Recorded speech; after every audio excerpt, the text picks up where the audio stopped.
Yo, what is up, guys? It is yours truly, the life of the party, the young Gohard, and the king of the Cleveland scene. Of course, I am the party monster alongside with my friend John.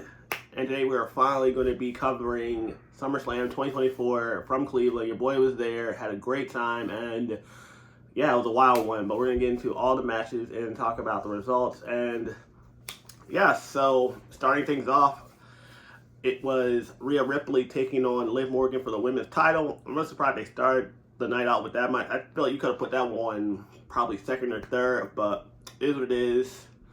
Rhea was out here ready for some blood, and I was all about it. Like, this match lived up to the hype. I mean, you had Liv do her little chicken shit heel thing, which, again, for her character, makes sense. Dom was on Rhea's side and everything, and yeah, the match played out exactly how I thought it was. Yeah, Cat and Mouse, a powerful baby face versus a scared little heel. And when Rhea got her hands on her, threw her around like a rag doll, which is not a surprise. Good storytelling. But that ending, I saw it coming, but it was still very well done. Oh, but before the ending, I gotta say, the sickest spot of the match, and I don't know how I remember this because, your boy loves drinking and everything, so I was feeling nice at that moment, but to see, like, the damn Terminator spot where her shoulder was out of place, and I don't know if it was, like, a great selling job or her shoulder was actually legit dislocated, but seeing her pop it back into place with the table was just insane. Like, that got me. I think it was a legit thing. Okay. Like, there's no other reason you do that. Okay, unless it's legit. Like, Alexa used to do it back in the day. Like, cause she'd like double, triple joint or whatever. So she could and she was like a gymnast. So, But yeah, seeing Ripley do that was like, okay, I'm here for it. And just that ending with Dom throwing in the chair and I'm not Alexa. Liv hitting the what's her thing? Oblivion on the chair, and I was like, bruh, okay, I like this ending. That's the only way I can find it believable that Rhea's going to lose to this chick, who she's been packing up for like years now. But again, I'm happy with the finish, and afterwards, Dom tugging her down, like I'm like, Dom is that dude. Dom is he's there. He is that guy officially. Simon Miller, for What Culture, who's freaking amazing. He said Dom is double heel. I haven't heard that term, but I like it. Double heel Dom. Now I think about the last two SummerSlam events I've been to in the span of 19 years, they both involved Dom in the opening match. Because he was a child back then, so it was crazy to think. He was like 10 years old. Yeah. And he missed his mark. But now he redeemed himself. He got in the ring at the right time. So thank you, Dom, for coming through. It took the look on Rhea's face. She is going to kill this woman. It's going to happen. Yeah. It does. It's not going to be today, it's not going to be tomorrow, but down the road at some point, Rhea's revenge will happen. I'm thinking maybe in a cage match. Maybe, I know the Berlin match is next, but I know maybe Bad Blood. They might put him in a cage or something. Like, we gotta have the trilogy. We gotta have a couple matches in this series. I'm for it. Put him in a cage. Yeah, Let's maybe go. Rhea wins next time, but she wins by disqualification and doesn't get the belt, so you can keep it going. But yeah, so fun fact about this event. WWE, I kid you not, could not sell out the Cleveland Browns Stadium. It's a decent-sized stadium, so kind of messed me up with the next match because as I was going to my seat, I got upgraded, so I had to leave like the middle area to they were like, okay, now you're 1 and 2, cool. But as that was going on, match number 2 was happening. Braun Breaker taking on Sami Zayn and everything, and this match didn't last long. I'm sorry, but by the time I got to where they sent me to get my new tickets, it was pretty much over. So you gotta elaborate on this one. Okay, so basically, Braun charges Sammy. Sammy moves, hits the ring post. Now he's selling a shoulder thing. Sammy hits a dive. Mm-hmm. Then Braun's like, "Screw this! I don't care. I'm Braun Breaker. Still gonna beat you up with a bad shoulder." Mm-hmm. So he did. And then Sammy hit. The only two things he really hit was Blue Thunder Bomb, which he never wins with. Never was with that match. Why is that? He's doing it for fun at this point. And the Exploder. Other than that, it was Braun being his tail. Braun hit that beautiful Frankensteiner. Like, that big of a dude has no business being that agile. Mm-hmm. Yeah, but like the bottom line was, Sammy went for the Aluva kick, and Braun said, "Nope, you getting speared out your boots." And then he gets Sammy up, hits the ropes 23 miles per hour, and hits another freaking spear. I said, "Good Lord Almighty, it's over." This match didn't. 5.5 minutes. It didn't go long at all. Like, again, by the time I went from one end to the bottom, like, it was a wrap. And I had to wait in line for these new tickets for about, let's say, 15, 20 minutes. Yeah. It was oh, but there's a caveat to this. Your boy ended up getting, they were like, "Hey, where's your seats?" "Oh, 102. Well, screw that. We're going to sit you down on the floor side. So you're going to be 15 rows back." I was like, hey, kind of a win. So by the time I got down there, I missed all of Logan Paul's entry, or the next match we're going to get into now is the Logan Paul United States Championship match against LA Knight. And again, I was bummed because I missed my boy Logan coming out. You know, you see the Prime bottle is on deck, the SummerSlam edition. You can only get it there. And yes, he had on the Browns inspired gear, which was really dope. MGK was there. And that bum ass LA Knight was there too. Taking my boy's belt. Yeah. But it was a good match. I mean, they were definitely trying to steal the show that night. Like that Logan Paul freaking flip off the rope. This dude, I swear, he always has that one signature move every match. He had it with Ricochet in the Rumble that year. Like, he's putting in that work. This is why I really rock with Logan Paul. I mean, boo him or not, like I get people were booing him because he's a heel and they hate MGK for whatever reason. But yeah, it was real out there. Yeah, but you know, it just made sense. LA Knight's very over, Mm-hmm. and as we talked last video, there had been miss opportunity if they did not put the belt on LA Knight, just like it would have been missed opportunity if they didn't put the belt on Braun. So these are two decisions that felt were very easy to make.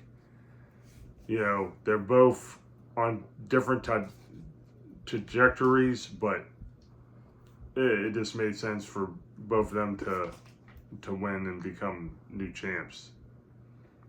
You know, you want to build their popularity and their stock as serious threats for the heavyweight title at some point.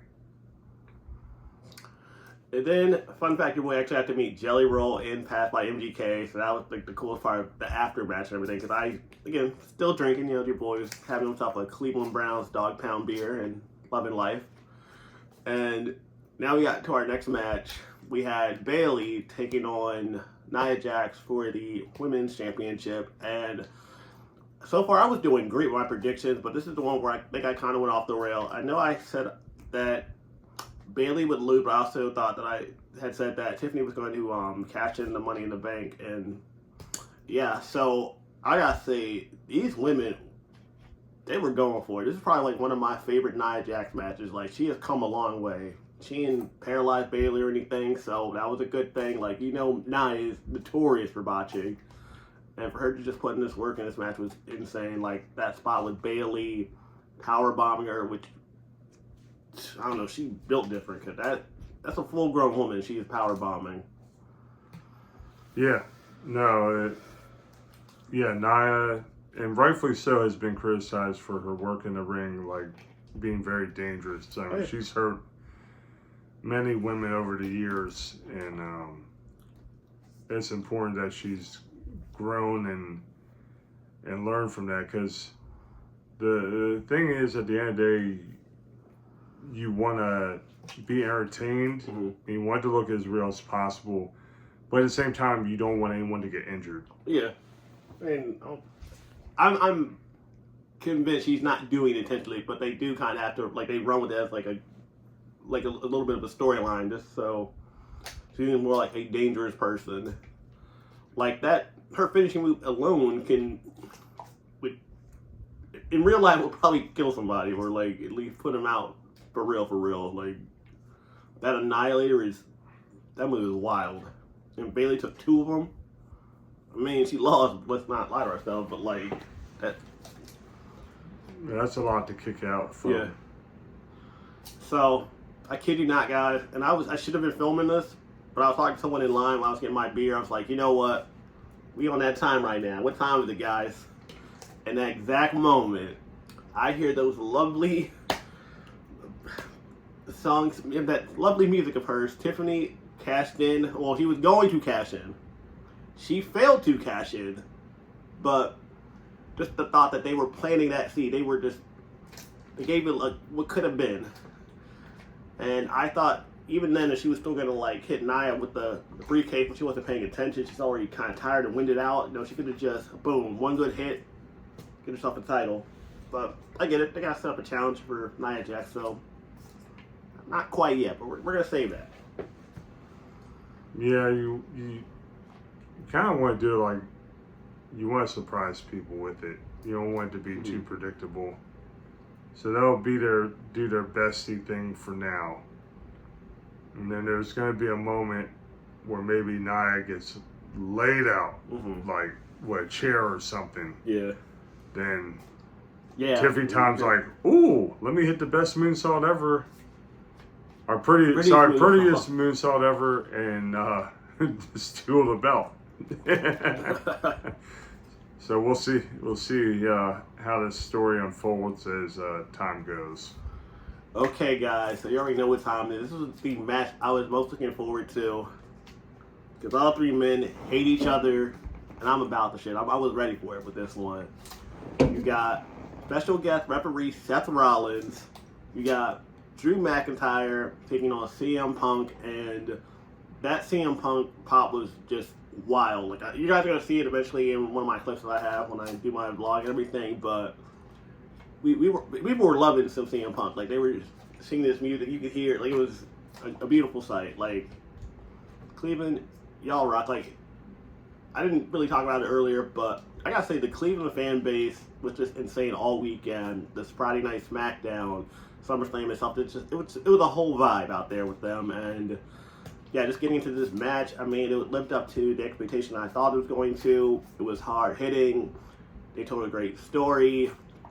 I'm surprised CM Punk didn't get injured, because I know he's kind of fragile out there. So, especially his first match being back and everything. So, for him to be out there, didn't get gassed out, he didn't hurt himself, and the match went exactly how I thought it was going to go. Like, they're still setting up that storyline of taking your eye off the ball for a second and it costing you. Oh, and thank you, Seth Rollins, for screwing poor CM Punk. I appreciate you for doing that. Yeah, the storytelling was very good in the match. What ultimately cost Punk was himself. Yes. He was worried about his sentimental bracelet, and that consumed him, to the point where Drew got his wonderful revenge by kicking CM Punk in the nuts. That was not wonderful. You had to laugh by that song. And then hitting him with a vicious claymore, and Seth reluctantly counting to 3. Yeah, so again, I saw Seth being a reason why one or the other person lost, but I thought he was going to curb stomp somebody. I'm surprised Punk didn't get curb stomped after he got go to sleep put on. Oh yeah. Forgot about that part. Like after to get a little bit more detail. Again, they're fighting over a bracelet. Y'all know I love the rape. Y'all know I make candy and everything, but that's what they're fighting over. They're fighting over candy that CM Punk could just make within 2 minutes. Just make another one. I get this sentimental value, but still. That's what it's a sentimental value. It's the cost is nothing. Mm-hmm. So at one point, CM Punk had the match won. He wanted to get his bracelet back. Then Seth Rollins at some point got the bracelet, and that's what pissed CM Punk off to the extent where he saw Seth wearing the bracelet, and granted, Seth, I think, was just trying to get it out of the ring and everything. He just put it on for whatever reason. CM Punk was having that. Put Seth Rollins in the go to sleep, and that's why Seth Rollins was out of commission for a little bit, and that's what ultimately cost CM Punk. So again, we all saw CM Punk losing this match. I was bummed, but now you set up the second match, which is never going to set up a third deciding match. And Drew needs to win this feud.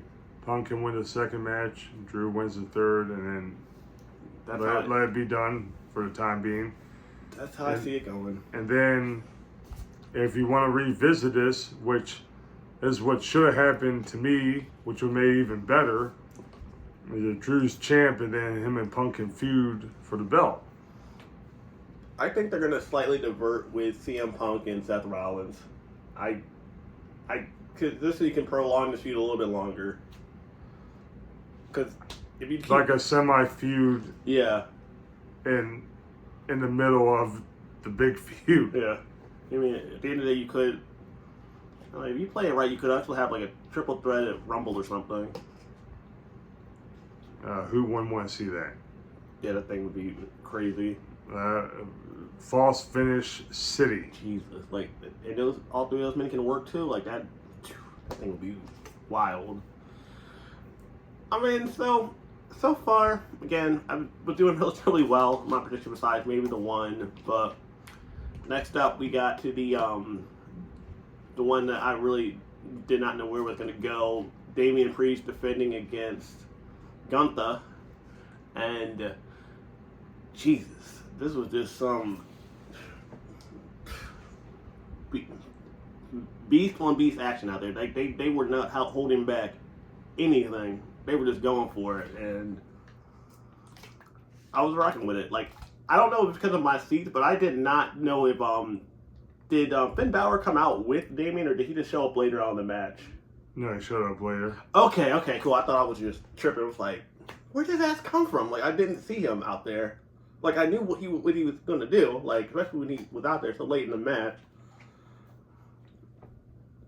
But, yeah, I mean, I think my favorite moment of that entire match was after Finn did what we all thought he was going to screw Damian, and he got caught in the submission and everything. Once he got out of it, his first instinct was to choke the shit out of Finn Balor.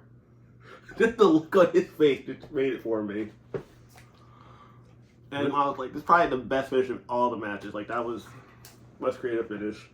Well, I knew as soon as Finn came out there, something bad was going to happen. When he put Gunther's foot on the rope, and then that evil smile.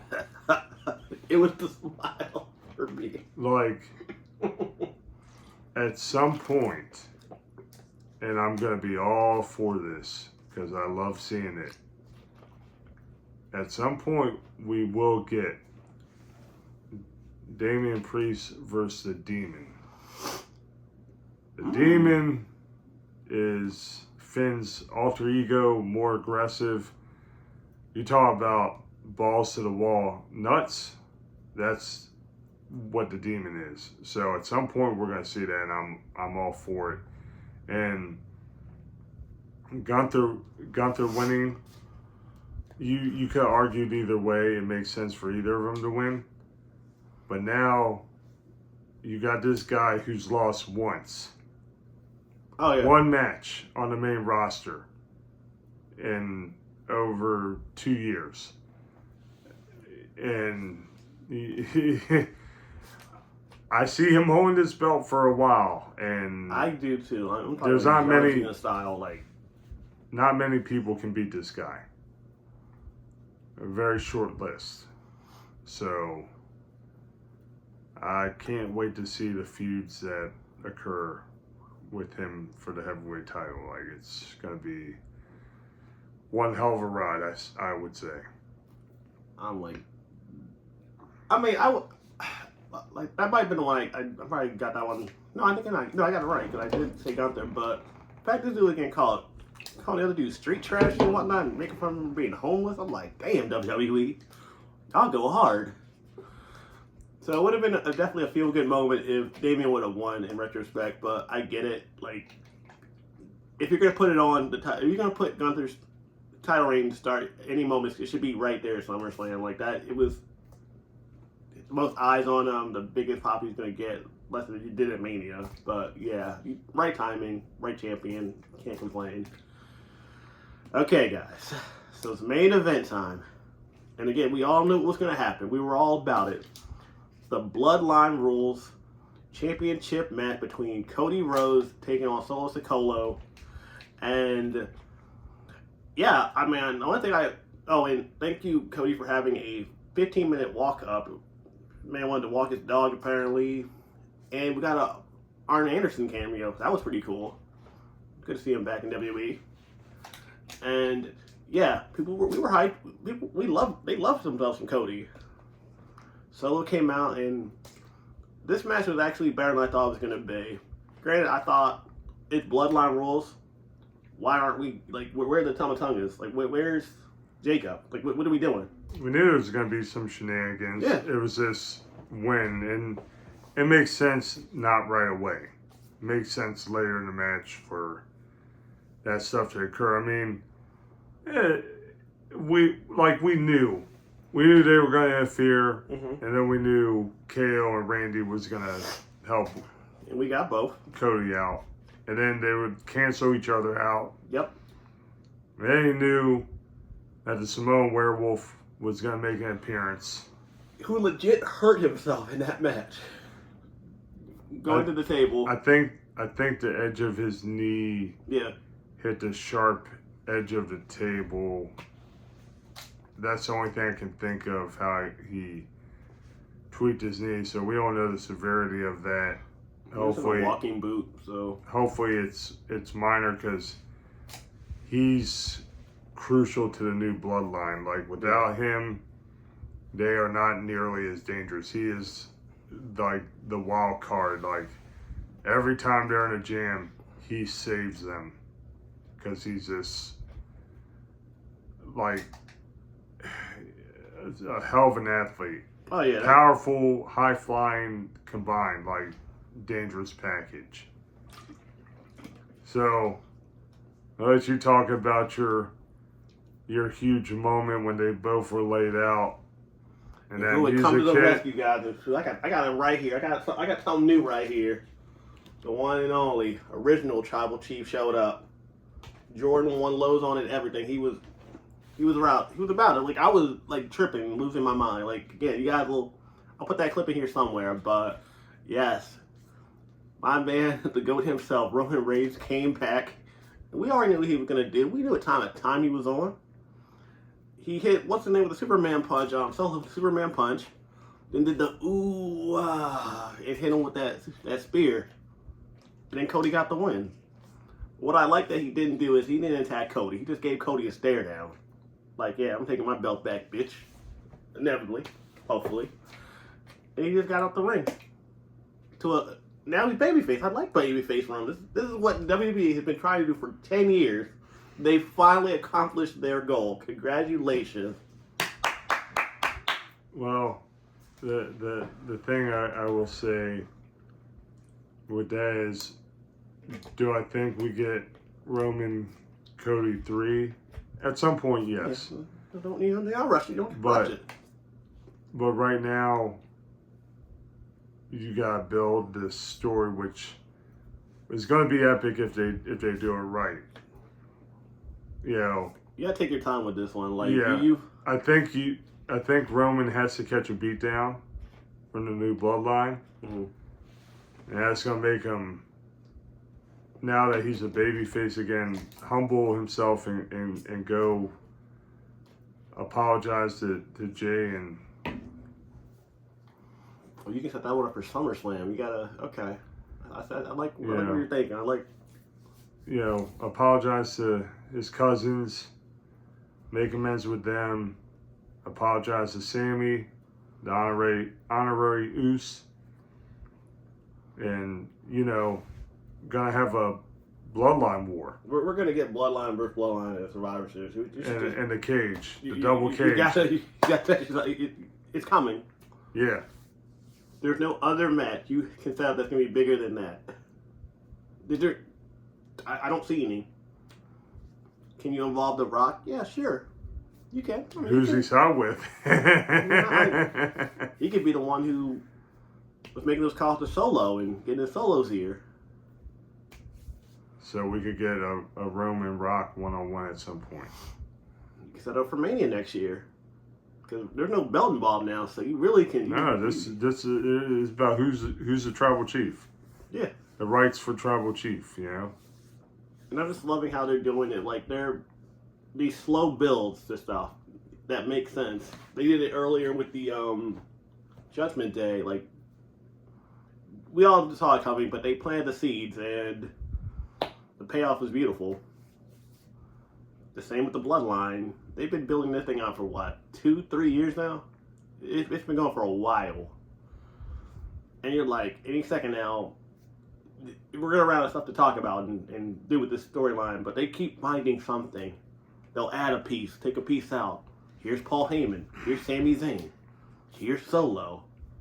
Now we got the Tonga Tongas and Jacob Fatu's in the picture. Like, and there's other family members of that huge family we haven't seen yet. yeah. Like, they set up Jacob Fatu at the press conference from Mania. That's how deep they were into it. We're in July now. They set this up in January. Because his name was on the little family tree when they were doing the little press conference in Vegas. Like, that's what kind of time WWE and Triple H are on right now. And I'm here for it. What happened to Vince McMahon? This would have lasted all of 2 months till he got bored. It would have made no sense. You might have had Naomi in the damn bloodline and stuff, which would have been kind of cool, low key, but.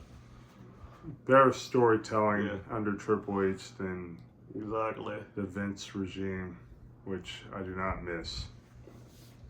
And Vince is a real disgusting scumbag.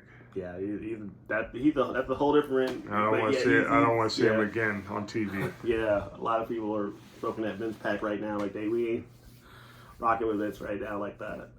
But overall, I gotta say, this SummerSlam was perfect. Like, I enjoyed every moment of it. Like, I can't say enough good things about it. Like, the weather thankfully held out because it was definitely raining that morning. So, and they're outdoors. So, thankfully, the weather gods cooperated. Overall, I had a really good time. Definitely had a lot of drinks that night, but was really rocking with it. What do you think? Yeah, it was overall a very good card. Not disappointed with anything. Good storytelling. It's nice to see title changes because you just don't want one person to hold belt too long because there's a lot of deserving people out there. You can have someone hold the belt for 4 or 5 months and it'd be a very good title reign if you storytell correctly. Mm-hmm. They're busting their butt, putting on great matches. You gotta reward people. Spread the belts around. Like, there's nothing wrong with having multiple champions in a year. Oh yeah, that pay-per-view sucked if you were a champion besides Cody. Like, every title, literally 4 of the 5 changed hands that night. That's crazy. When do you see that at a WWE event? First of all, rarely you get one title changing hands. I can't recall it. That was just. But they made sense in retrospect. So the betrayal that you saw coming all came true. Sucks to be a Judgment Day fan as well, because I do rock with the Judgment Day, so I'm kind of bummed that they're going a weird direction right now. Like they have New Judgment Day now. It's got an interesting look to it. Which you're going to now inevitably see at Survivor Series also. So you got 2 Survivor Series matches already set up perfectly. Rhea and Damian, Finn and Liv and Dominic. I don't know how to. Some variation of Liv and one of the 2 guys. I don't know. But inevitably you're going to get that tag team match. Or, he was never officially in Judgment Day. You could have R-Truth and maybe the real Truth and Damian and Rhea taking on the new Judgment Day. RD, Carlito. Oh, I'm already writing matches right now. Yeah, we'll see what happens for sure. But yeah, guys, that's going to do it for my thoughts and opinions on SummerSlam 2024. Had a great time. But let me know what you guys think in the comment section below. If you enjoyed the video, hit the like button, share it with a friend. And as always, you guys can follow your boy on social media at PartyMonster1 on Instagram. No, PartyMonster5 on Instagram.